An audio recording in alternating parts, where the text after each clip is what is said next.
नमस्कार, आपण पाहत आहात बहुजन हिताय न्यूज, जनसामान्यांचा बुलंद आवाज।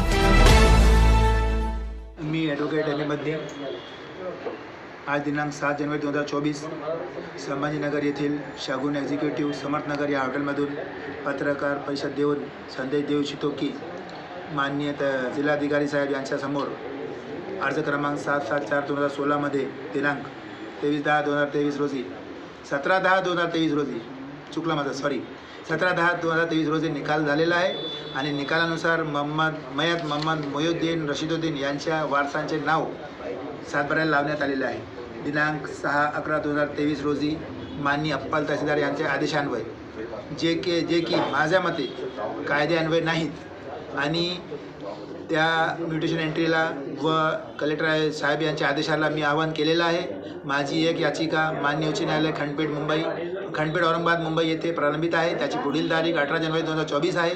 तसेच माझी एक अपील अर्ज डिव्हिजनल कमिशनर साहेब यांच्याकडे प्रलंबित आहे। त्याची पुढील तारीख 12 जानेवारी 2024 आहे। आणि माझं हे सांगणं आहे की कोणीही आम जनतेने या आदेशावर विश्वास ठेवून किंवा आदेशानंतर झालेल्या कागदपत्र रजिस्ट्री नोंदणीकृत जे काही पेपर आहेत त्याच्यावर विश्वास ठेवून की ही प्रॉपर्टी क्लीन आहे कोणताही व्यवहार करू नये, कारण सध्या ही वाद संपलेला नाही, वाद अजूनही प्रलंबित आहे।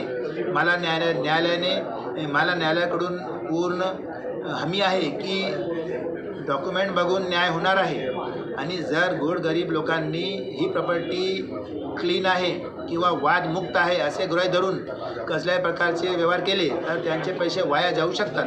माझी एवढीच विनंती आहे की गोरगरीब लोकांनी गट नंबर 11, 12, 26, 37, 42 या व्यतिरिक्त कोणत्याही प्रॉपर्टीशी काय केल्यास त्यांना नुकसान होणार नाही, पण जर ह्या गटाबाबत काही केल्यास तर भविष्यात कोर्टाचा निर्णय कोणाच्या बाजूने लागल हे मी सांगू शकत नाही।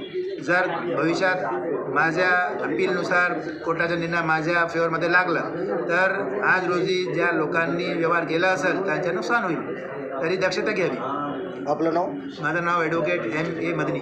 आज पत्रकार परिषदेला कोण कोण उपस्थित होते? माझ्या पत्रकारासोबत माझ्यासोबत माझे सहकारी ॲडव्होकेट ए सय्यद, माझ्या पक्षकारांचे GP होल्डर श्रीमती नाझिया खान मिराज खान आणि दुसरे GP होल्डर श्रीमती अनिता आशिष गायकवाड आणि त्या दोघांचे नवरे मिराज खान, खादर खान आणि आशिष गायकवाड हे हजर होते। आणि हे पत्रकार परिषद आम्ही पूर्ण जबाबदारीने दिलेलं आहे आणि जर पुढे काही चौकशी होत असेल तेही आम्ही फेस करायला तयार आहोत।